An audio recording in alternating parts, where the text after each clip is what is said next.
Matapos ang ilang insidente sa mga event sa Canada nitong mga nakalipas na buwan, gaya ng nangyari sa Lapu-Lapu Day Block Party sa Vancouver at sa Salsa on St. Clair sa Toronto.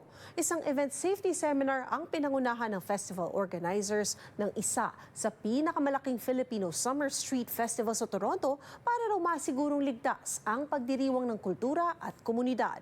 Ang detalye sa ulat ni Paula Saraza. Wala nang isang buwan bago ang isa sa pinakamalaking Filipino Street Festival sa Toronto, Taste of Manila, nagaganapin sa August 15 at 16. Kasama sa puspusang pinaghahandaan ng mga organizer ang paninigurong ligtas na mairaraos ang inaabangang event sa komunidad.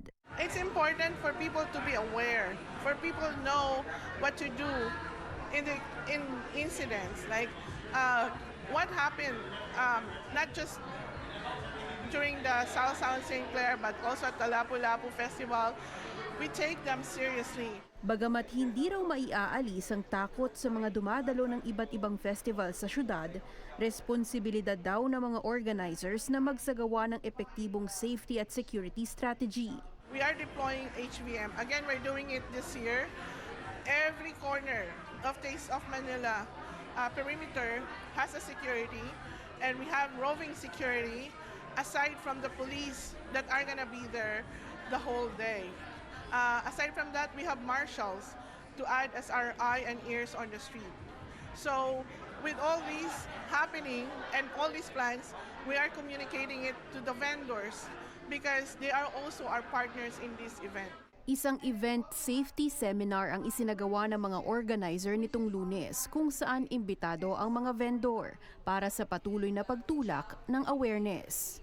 We have an enhanced safety and security plan that we will be explaining later on, and then every vendor will be emailed with those guidelines. Nakikipagtulungan din umano sila sa syudad kung paano masisigurong hindi maipagkakait sa publiko ang pagkakataong ipagdiwang ang kani-kanilang kultura ng ligtas at walang takot.